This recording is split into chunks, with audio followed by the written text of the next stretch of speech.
पेट सफा हो नहीं, लैट्रिन समस्या अच्छी, लैट्रिन क्लीयर नहीं हो नहीं, कन्स्टिपेशन समस्या अच्छी।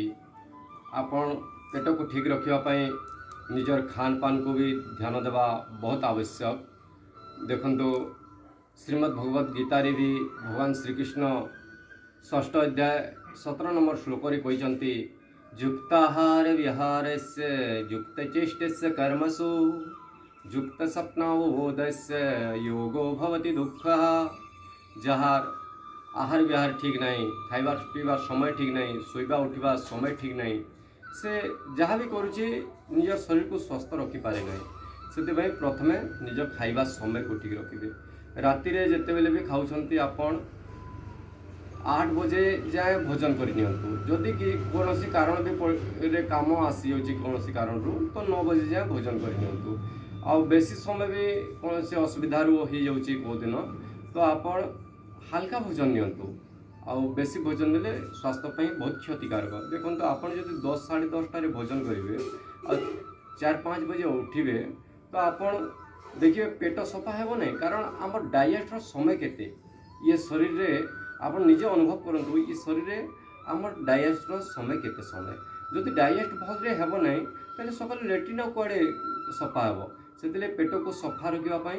आपण 8 बजे जाए भोजन करनी। आ 50 वर्ष बेसी आयु व्यक्ति कहीं भी अच्छा तो 8 भितर ही भोजन करूँ। 8 रु अधिका समय जदि कर स्वास्थ्य पक्षे बहुत क्षतिकारक। आ सकालू टे जल्दी उठापी चेष्टा करूँ। देखो आम ए शरीर 3 प्रकृति रे गढ़ा जमती कि बात पित्त कफ। सकाल समय 4 रु 6 जाए हूँ ये शरीर रे कफर समय, कफर प्रवणता रहे। दिन बेले पित्तर समस्या रहे आउ राति संध्यारे बात वायुर समय जिते बेले वायु कौन गति दिए, वायु गोटे या गति दिए। कफ श्लेष्मा चिकनाहट जहाँ को कहुच्छे से देखो आपड़ जदि सका 4 रु 6 भितर कफर समय रोचे श्लेष्मा चिकनाहट 4 रु 6 बजे जदि उठिक लैट्रिन जाऊँच ताइले आम वायुर गति आ कफर चिकनाहट द्वारा मल बहुत सुंदर भाव में विसर्जन हो जाए आ मल सफा हुए, पेट सफा रहे। से पेट को ठीक रखापी आप सकालू भोर उठापी चेष्टा करूँ। उठिला मात्रे कि आप गरम पानी पिंतु, उषुम उषुम हाल्का उषुम पानी पिंतु तो आपंकर पेट ठीक रहा। पेट जदि ठीक हो नहीं, कन्स्टिपेशन समस्या रोचे तो आप अजवाइन गोटे चामच ने, गोटे चामच गुड़ ने, कंचा अजवाइन को ने और चाबी चाबी खाईदे आउ गोटे ग्लास उषुम पानी राति शोला समय ने तो आपंकर पेट बहुत जल्दी ठीक रहा। पेट सफाई सकाले यहीटा करेंगे। आप बेसी चूर्ण गुड़ाक ने स्वास्थ्य पक्ष क्षतिकारक से यहीटा ने तो आपन को कौन भी क्षति हेब ना। यहाँ सबुदिन करेंगे जिते दिन जाए आप पेट ठीक न हो पेट ठीक होगा धीरे धीरे बंद करदे। जदि सफा हो पारना फिर भी तो आप गोटे काम करेंगे, गोटे ग्लास पानी रे गोटे चामच त्रिफला चूर्ण ने। जदि बेसी समस्या पेट रोचे, बेसी लैट्रिन क्लियर होने, बेसी समस्या रोचे तो 2 ग्लास पानी रे 2 चामच आप त्रिफला चूर्ण ने राति पानी रे बुड़ाई रखिए। सकालू से पानी को टिके सिझेबे, से पानी रे से त्रिफला चूर्ण को सिझेबे। आधा ग्लास रहा छाणिकी आप पीजिए। देखिए किछि दिन पर आपनकर केते भी कन्स्टिपेशन समस्या अच्छी, पेटर समस्या अच्छे बहुत जल्दी दूर हो। आपनकर पेट भी सफा रहा। केते भी पुराना समस्या अच्छी पेट को ठीक रखापी यहाँ जरूरी। आउ किसी नियम जानवा कथा कि कौन भी खाद्य खाऊँ आपन जदि 10 मिनट खाऊँ 20 मिनट खाइबापी चेष्टा करूँ। कारण इस शरीर जिते बेले भोजन आप नौ भीतर को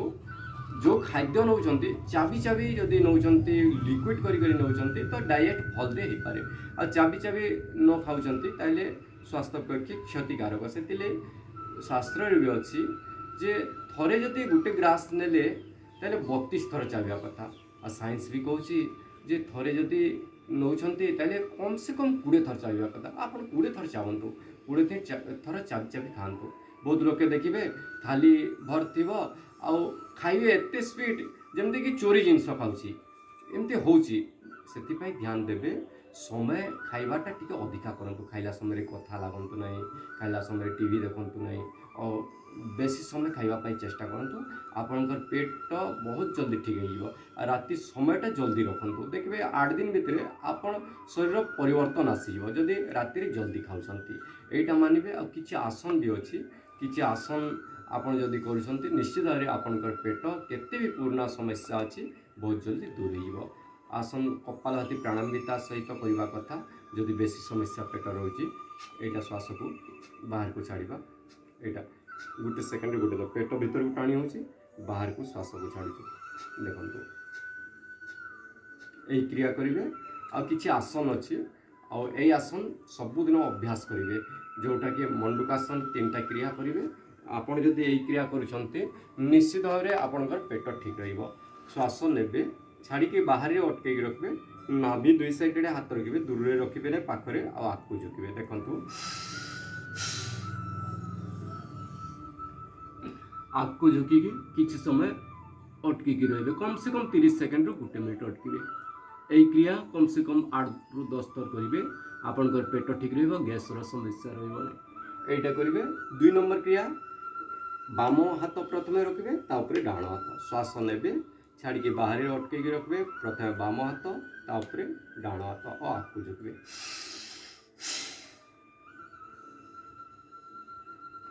आगू झुकिकी किछि समय रहिबा पय चेष्टा करिवे जदि बेसी समस्या रोची पेटर एथिरे कपालभाति भी करि परिवे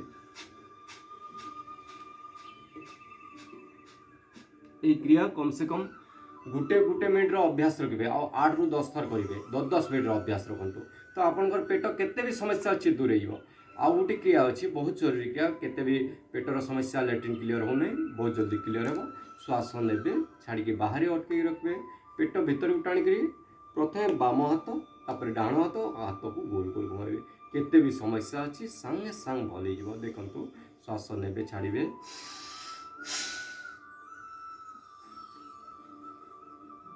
आगू झुकिबे झुकिला परे किछि समय अटकिक रहिबे हाथ गोल गोल घुमाउथिबे केते भी पेटर समस्या अछि पेटर समस्या एथिरे दूर हो आउ राति रे जदि बेसी समस्या रोची पेटर राति रे गरम पानी पियंतु सोइला समय तो आपनकर पेट जल्दी सफा रहइबो आ समय को ठीक रखंतु खाइबा समय उठिबा समय ठीक रखंतु तापरे किछि आसन अछि ठियाडीकरी ए आसन जदि आपन करिवे निश्चित भाव रे आपनकर पेट भल रहइबो आ पेटर कौन भी समस्या रही आप ठियाड़ी जी ठियाड़ी एटा बहुत जरूरी क्रिया जदि आपनकर लैट्रिन क्लीयर हो नहीं सफा हो नहीं केते भी चेष्टा कर सफा हो नहीं बहुत लोग देखिए लैट्रिन गले कम से कम 2 घंटा लग जाए जदि आप लैट्रिन जाऊँचे बेसी से बेसी हेले 2 मिनिट भितर सफा होगा कथा पेट ताहले आपनकर पेट भल अच्छे आपनकर शरीर ठीक अच्छे नहले शरीर बहुत प्रकार रोग आरंभ हो जाए से जदि पेट सफा हो नहीं ताहले गरम पानी कम से कम 4-5 गिलास पीबे 4-5 गिलास पीला परे यही आसन करेंगे मुंड पर हाथ देवे 2 गोड़ ठीक रखिए समान करी मुंडरे हाथ रखी श्वास नहीं उठिबे श्वास नहीं उठिबे किछि समय अटके रखिए किछि समय अटके रखिए बहुत जरूरी क्रिया एडी उठिथिबो एडी उठिक रहिबो हाथ ऊपर को टाणी होइथिबो कम से कम 1 मिनिट अभ्यास 1 मिनिट करी 10 मिनिट करवा अभ्यास फिर तल को आसवे गोड़ को खुला रखिए हाथ ऊपर को निजर डाहाण साइड रे झुकीबे डाहाण साइड रे गरम पानी पीकी सब क्रिया करेंगे जबकि पारुछंती आपण जति करि ना पारु नांती पेट बढ़ुची धीरे धीरे करेंगे आपण धीरे धीरे साइड रे एतकी रहिबे आ जे माने करि पारुछंती पूरा झुकी जतकी होचे आपनकर शरीर को देखिक स्वास्थ्य को देखिक गतिर चयन करेंगे हाथ आगू तारे डाण हाथ अंटारे देवे बाम हाथ बाहुरे देवे और जोटा बाहुरे अच्छे से साइड आड़े बुलीजे और उल्टा गोड़ रेडी को देखिए किसी समय रही कटी चक्रासन फिर हाथ सीधा बाम हाथ अंटारे डाण हाथ बाहुरे जोटा बाहुरे अच्छे से साइड आड़े बुलीजे बुलला पर उल्टा गोड़ रेडी को देखिए किसी समय अटके रही यहाँ भी 1 मिनिट अभ्यास करेंगे तो लाभ पाइबे बसी जातु जदि यही क्रिया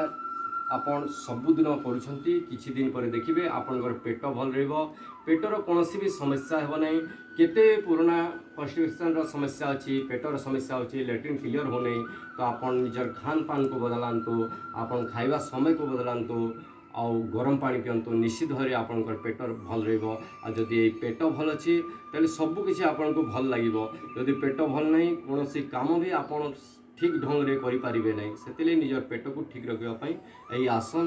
आयुर्वेद को निजर जीवन में अपनातु और जीवन में खुशी रहतु शांति रहतु निरोग रहतु खुशी रहतु। ओम।